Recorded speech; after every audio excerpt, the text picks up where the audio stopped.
Someone is feeding you the wrong facts. So whatever it is you think you know, I can assure you the only man in my life is Billy. Yeah, maybe at the moment, but not that night. I wasn't having an affair. Not that night or any other night, and the same goes for daytime. I didn't say that you were having an affair. I love Billy with all of my heart. We have a commitment. Well, then a pretty sad one if you're gonna jump in bed with someone else 2 minutes after you have a fight with him. And Billy is committed to me. Yeah, because he doesn't know what I know. You're obviously angry at me, or you wouldn't hurl that accusation.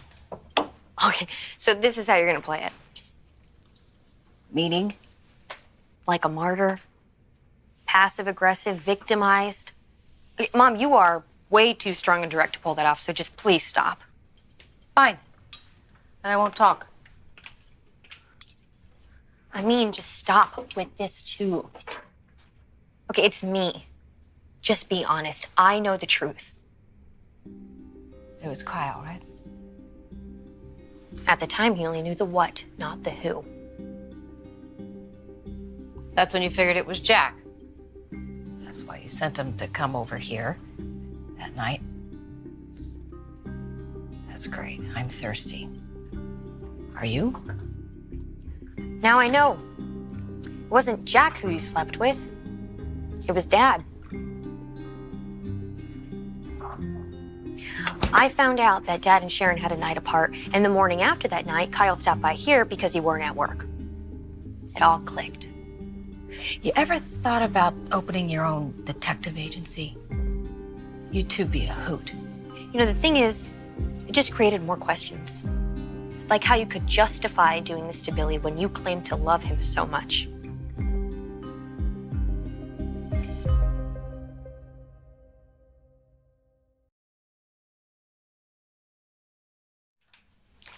Yeah, I seriously want to know, Mom. So you were planning to continue on with Billy as if this thing with Dad just never happened. And you rationalized that how? It wasn't like that. It was a one-off. I had felt very guilty about this. He's not guilty enough to tell Billy about it. What, that I was so distraught whether or not we were split up for good? That I made that mistake? Why would I hurt him that way? If I'm struggling with this classic we were on a break excuse, then I'm sure Billy would be too. And what makes it even worse is how hypocritical you were being about it. What? You freaked out on Billy and kicked him out all because he fell off of the gambling wagon and didn't tell you about it.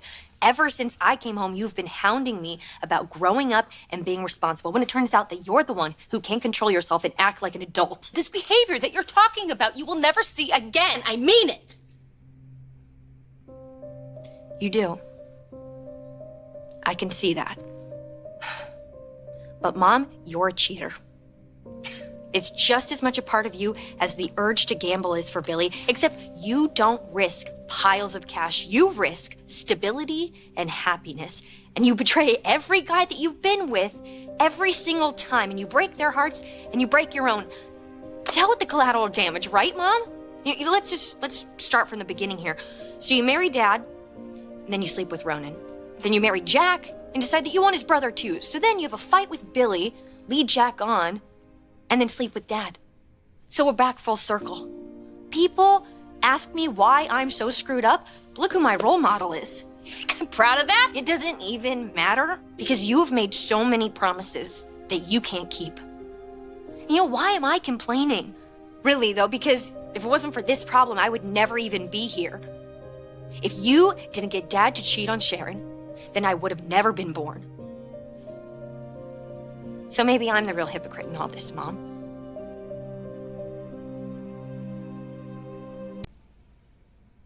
Whatever it is you want to know, sit down and I will tell you. Do you still love Dad? Of course I do. He's your father. But we are friends. Nothing less. And nothing more. Nothing more? Okay, they may be unresolved or repressed, but there are feelings there. Nick and I were in weird places that night. We both thought that the relationships that we have worked so hard for were already too broken to be fixed. Oh, so you just both said, oh, the hell with it. No, the chemistry that we used to have just took over, I guess. You obviously still have feelings way beyond friendship. No, not with your father. No, it's complicated. Haven't you ever been drawn to an ex, felt the old physical magnetism? I mean, and really, on every other level, you had moved on. Once I'm done with someone, I'm done. Are you done with me? I didn't say that. I think it's a fair question. Look, I can't really get you to understand, but your father and I are very clear that this never should have happened. And that we are very happy with our partners and our lives, and we vow to move on. Two friends that made the same mistake. But here you are, smoking gun in hand, reloaded and aimed at us. Because maybe you two can forget what happened, but I can't.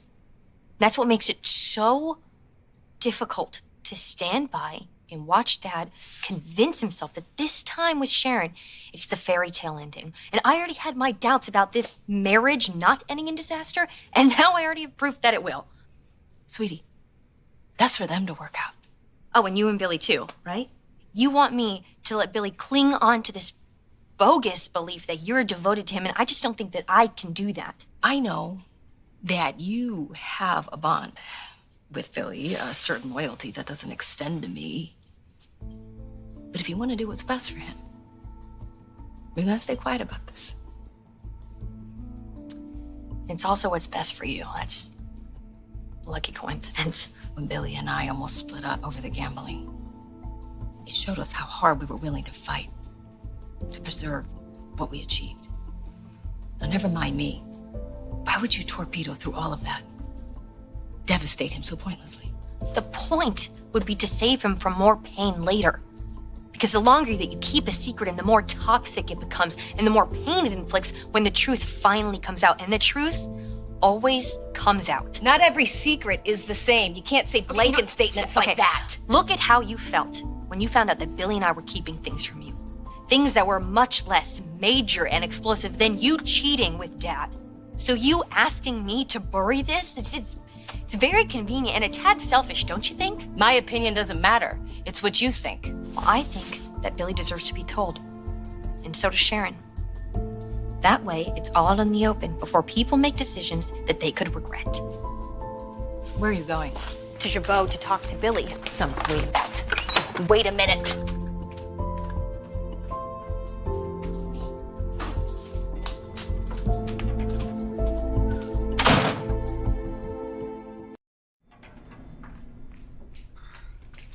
I need to see Billy. It's an emergency. I'm on an important call. Yes. I need you to authorize a return. Well, I was here first, so you might want to get in line. Because my granddaughter doesn't like the color. Don't you have it in pink? Yes, I will hold. I hate to pull you away from your urgent shopping, but I need to see Billy. I do too. Well, I'm pulling rank. Buzz Billy now. Mr. Abbott is in back-to-back meetings and cannot be disturbed. He's going to be disturbed, all right. Ladies, I will forward your messages. But whichever one of you wants to get me a cappuccino with steamed almond milk today, their message gets priority. Hold on. No. Hey! You can't go in Really? there. Really? Where is he? Back-to-back meetings, out of the office. For how long? As long as he wants. He's the top banana. Well, is he coming back here? Eventually. Probably. I'll wait. Fine, then I will too. Ladies, this is a private office, not a coin laundry.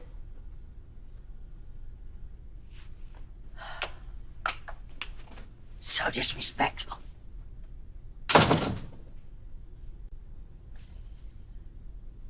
Well, we can't just sit here in silence when there's so much at stake. I am talking about our relationship, yours and mine. I don't get what happened to us.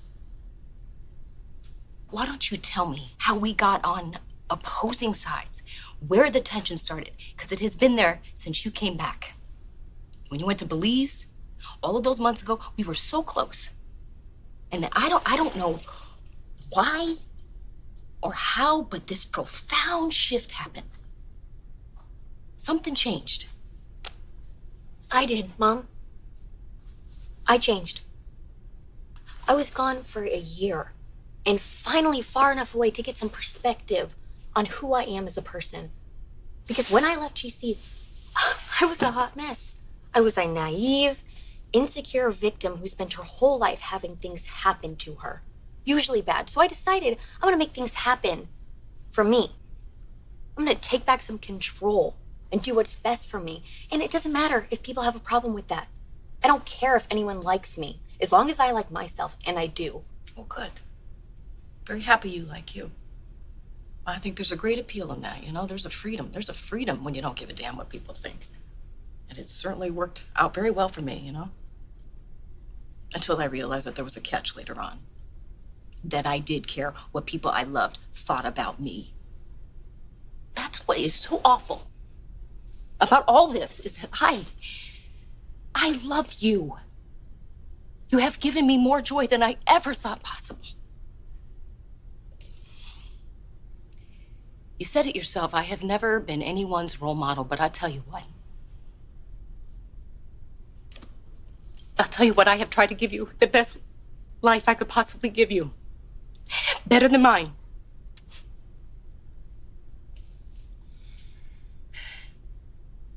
But I have been rough on you. And the only reason is because I have wanted every dream that I have ever had for you to come true. And I don't want you to ever doubt that I would fight to the death for you. You don't. I'm proud to have a kick-ass mom. You're the fiercest person that I know. Thank you. And that part of you was a good role model. But the older I got, the more intimidating that this whole package became. I mean, really though, Mom, how am I supposed to live up to this powerful, gorgeous woman? I never wanted you to feel that. And I did try to be like you. I didn't know if I was succeeding unless I was driving you crazy. Because admit it, Mom, seeing yourself in me is what makes you freak out. Maybe you're right. Look, we can clash until hell freezes over. But I am very proud to call you my daughter. And you have not heard enough of that. And that is my bad. And this is me reminding you that I want it to be better. I do. I want us to be better listeners, and I want us to support each other and remind each other that we are a team. Can we please try to reset and do this thing right?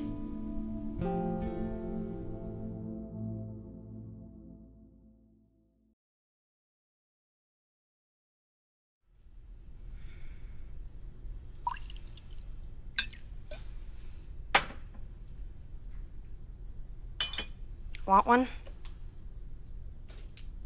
Like an answer. What, from what you said earlier? Yeah, Mom, it was great hearing you say that, and I would like to start over, but not by you asking me to lie while you keep up this denial. Honey, what am I denying? Just admit it, you and Billy, there is something broken there. Wow, okay, I actually thought we got somewhere. Translation, you thought that you manipulated me enough to get what you want. Seemed to me like we were having a mature conversation. Conversation is two-sided. Your part might sound like, Summer, do what you think is right, not do what's right for me because I said so. Oh, am I interrupting? No. Yes. Mr. Abbott texted me. He won't be back anytime soon, so staying here would be futile. Oh, well, my schedule is wide open. Oh, I see you penciled in your own little cocktail hour. Resourceful. Well, it sounds to me like you could use a stiff one yourself. And you could use a timeout.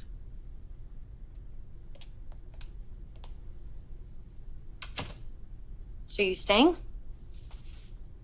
I need you to forgive me. I need you to let me show you that Billy and I belong together. I cannot lose him. Okay, Mom. If you and Billy can survive this, then you deserve to be together. And I will give the four of you my blessing. You, Dad, and your soulmates.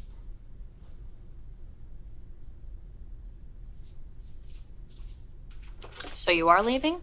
I need some air to think.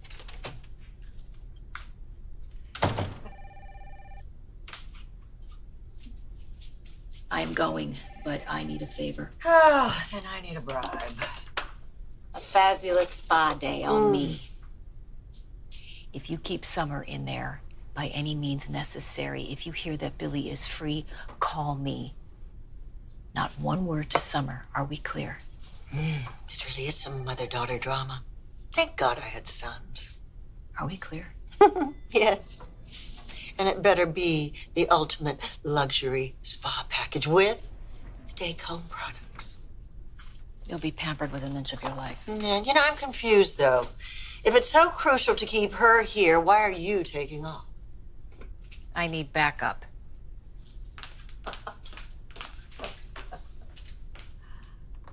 Oh, God. Michael said